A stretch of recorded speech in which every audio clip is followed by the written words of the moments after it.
Alors je suis né dans le Lot, dans une commune qui s'appelle Pérignac, dans un pays où il y avait de la truffe et mes premières truffes je les ai cherchées avec ma grand-mère. Alors mes parents étaient agriculteurs dans le département du Lot donc, et ils ont produit beaucoup de tabac et ils avaient des vaches laitières au départ. Alors ma passion, c'est tourner autour des champignons. En fait c'était mes passions qui étaient centrées sur les champignons. Alors au printemps je cherchais les morilles. Arrivé le mois de juin-juillet, c'était les girolles. Ensuite, à l'automne, c'était les cèpes. Et bien sûr, quand arrivait l'hiver, c'était la truffe. Donc, ça a toujours été les champignons, avec aussi, à une certaine époque où il y en avait, les escargots. On cherchait les escargots parce que tout ça, ça faisait de l'argent de poche. Alors, au début, j'ai commencé par de l'enseignement dans un lycée agricole et puis petit à petit, je me suis intéressé à la truffe au plan professionnel. J'avais d'abord rencontré Gérard Chevalier lorsque j'ai fait mon stage en BTS à l'INRA de Clermont-Ferrand, c'était en 1973. Donc j'ai profité de cela, de mes connaissances avec Gérard Chevalier pour développer la truffe sur le site du lycée agricole et j'ai créé de fait la station trufficole et de fil en aiguille, bon, la station a pris sa réputation au point qu'au moment de prendre la retraite où j'ai terminé en tant qu'ingénieur principal, j'ai pu réaliser le congrès international sur les champignons mycorhiziens comestibles avec notamment comme partenaire Agritruffe et la maison Pébeire.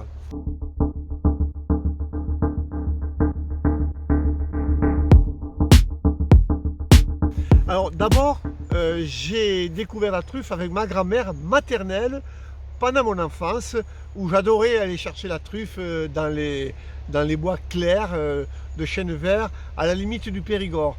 Mais du côté paternel, c'était une institution la truffe. Mon grand-père paternel aurait récolté en 1906 une tonne de truffe. C'était presque une légende dans la région de Cressensac, Gignac, Martel.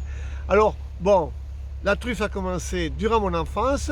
J'ai fait le stage avec Gérard Chevalier, ou plutôt à la station INRA de Clermont-Ferrand, où j'ai rencontré Gérard Chevalier en 1973. Ça a plu à mon premier patron qui s'intéressait à la truffe, que je lui raconte mon stage avec Gérard Chevalier, ou qui m'avait raconté, donc Gérard, que bientôt on allait avoir récolté des truffes grâce au plan mycorhizé à la brouette.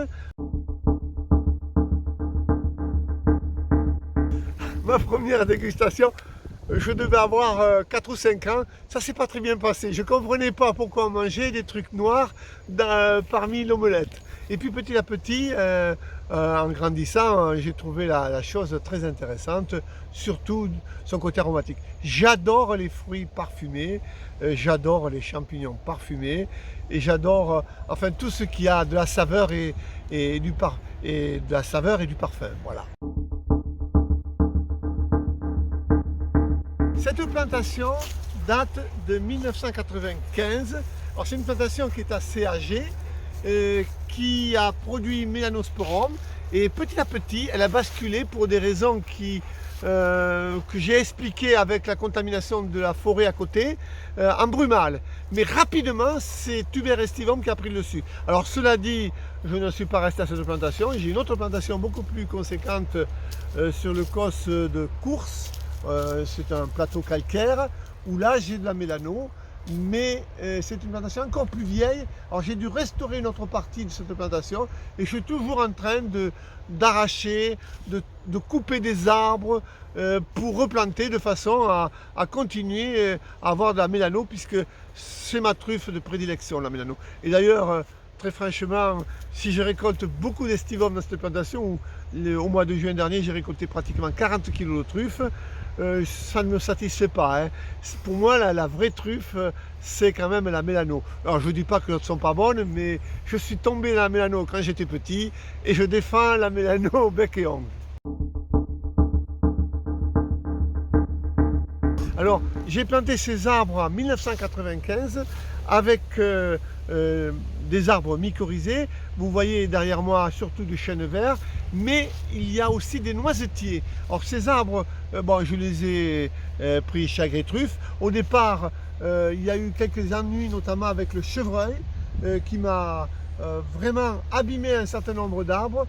Là, à ma gauche, il y a un noisetier de Turquie. Et malheureusement, ici, il y a eu un problème de contamination par les bois qui sont à l'est, et je le regrette, mais malheureusement, donc j'ai récolté la brumale, puis l'estigome ensuite. Et dans l'autre plantation qui est un peu plus conséquente, c'est la même chose, c'est le même problème.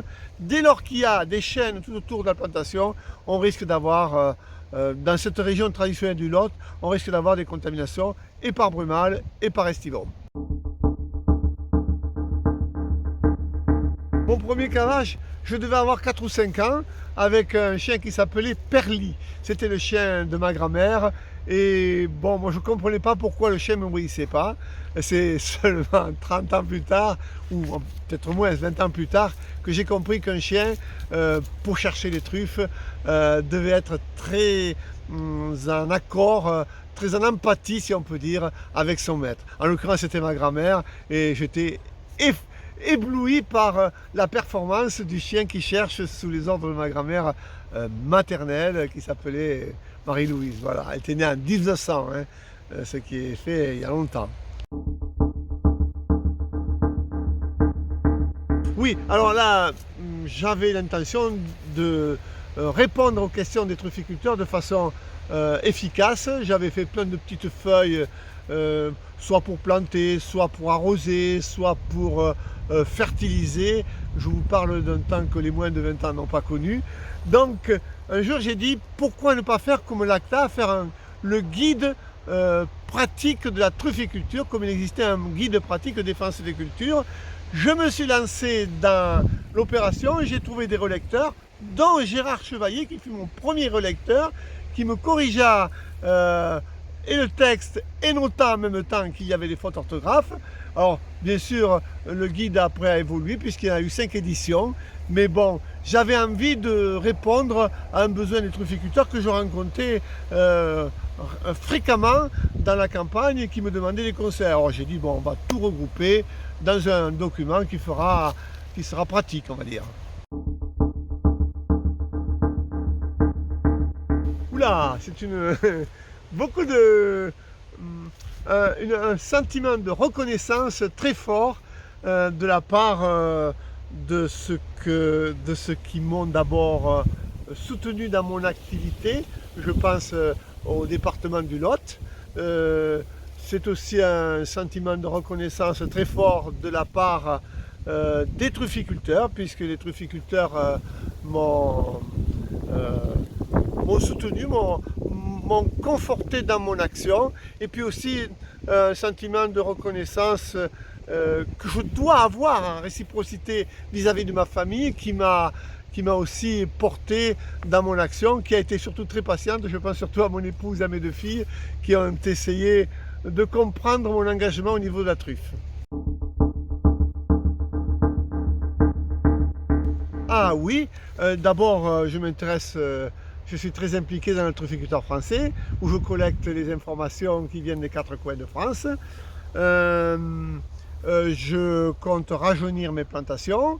J'ai aussi des projets de collaboration à des ouvrages. Je viens de recevoir un ouvrage qui a été publié chez Springer aux États-Unis, où j'ai fait un portrait, oui, si on peut dire, un article sur le paysage socio-économique de la trufficulture en France, principalement dans le sud. Alors, disons que la truffe m'intéresse toujours, et ça m'ennuierait franchement qu'on me coupe les ailes au niveau de la truffe.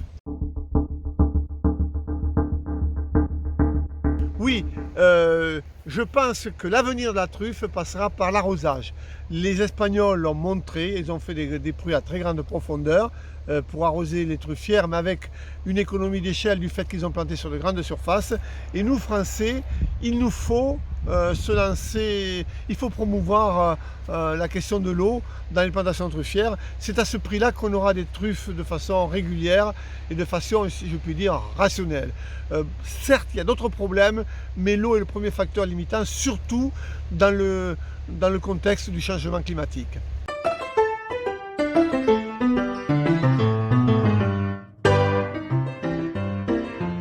Alors, il y a certes un voyage extraordinaire que j'ai fait en 2007. C'est en Chine pour y découvrir un paysage extraordinaire, des gens tout aussi extraordinaires et une truffe que bien sûr je ne connaissais pas, si ce n'est pour l'avoir vue ça et là de façon anecdotique.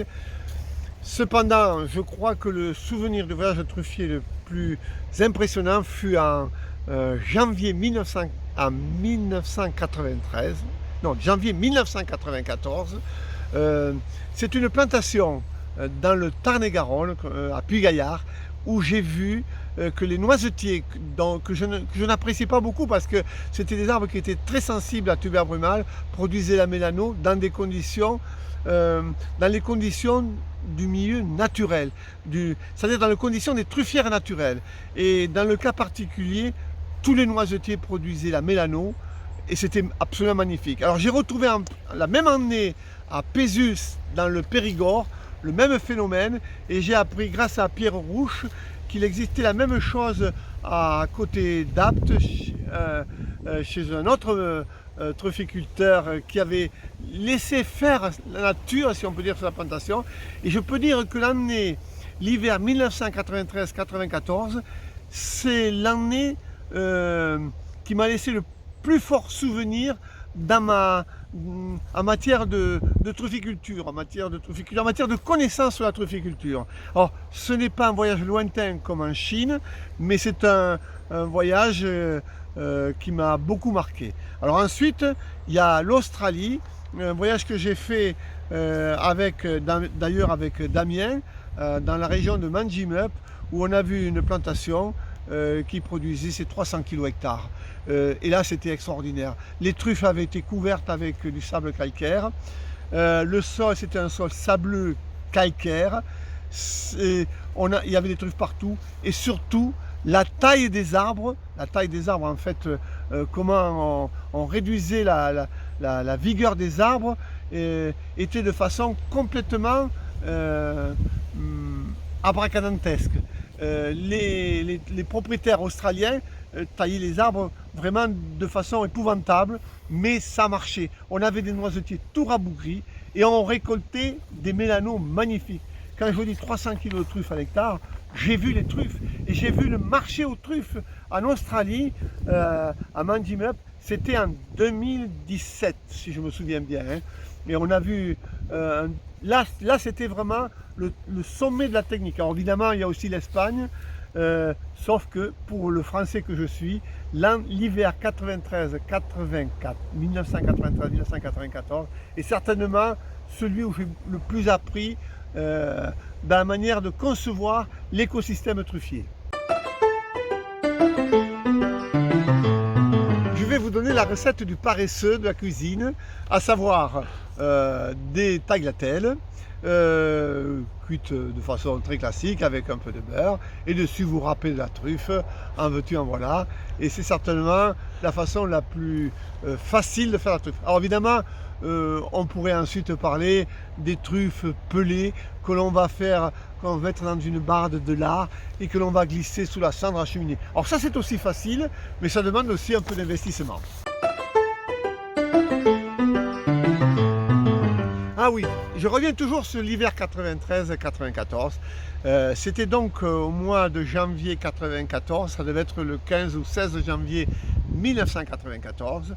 Je me suis arrêté sur un brûlé en bordure de route, un brûlé qui n'avait l'air de rien, si on peut dire. En plus, la terre était très compacte à cet endroit-là, les voitures devaient s'y stationner de temps à autre.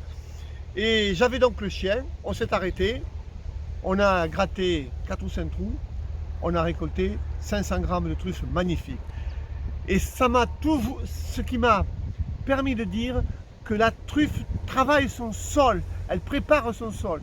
Ce qui veut dire que quelquefois on dit que le sol commande la truffe, commande la production truffière, mais la truffe commande au sol aussi. Alors je crois beaucoup aussi dans la microfaune du sol, comme l'a dit très bien Gabi Callot, qui donne au sol une structure cendreuse à partir de là, une structure qui va certainement aider la truffe de grossir, mais probablement que la microfaune du sol aide à la nutrition des truffes, même si aujourd'hui l'INRA de Nancy a montré que la nutrition carbonée de la truffe dépend beaucoup de l'arbre.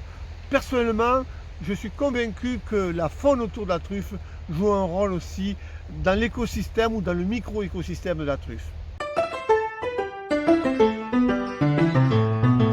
Alors, je n'en ai pas vraiment de secret, hein, puisque j'ai toujours essayé de dire ce que je savais en matière de truffes. En revanche, si je devais dire qu'il y a un secret, je crois qu'il est dans les truffiers naturels, le secret. Alors évidemment, c'est trop facile, mais bon, il y a des truffiers naturels qui m'ont beaucoup appris. Et je dirais même que les sangliers m'ont beaucoup appris dans leur façon d'intervenir sur les truffiers naturels. Ils vont sur le tour de la truffière, ils vont chercher les vers de terre et ils vont dans la partie qui est généralement la plus féconde en matière de truffes. Alors voilà, dans la truffière naturelle, il y a certainement le secret que j'aimerais pouvoir vous conter, mais je ne l'ai pas,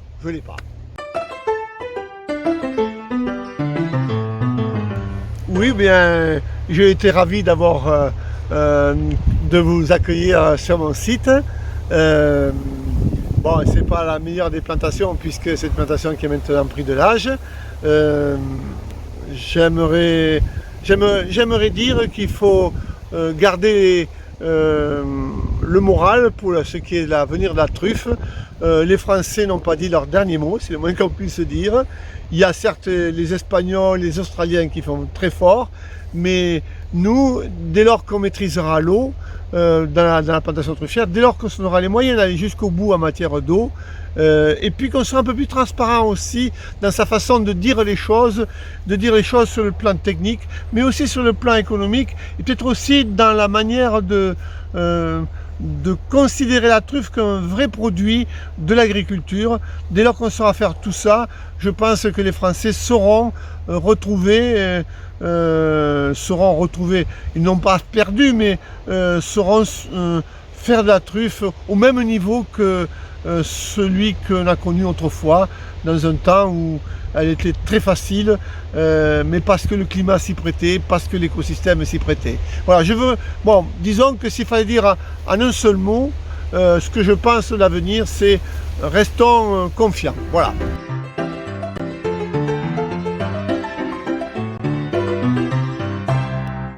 Avec plaisir.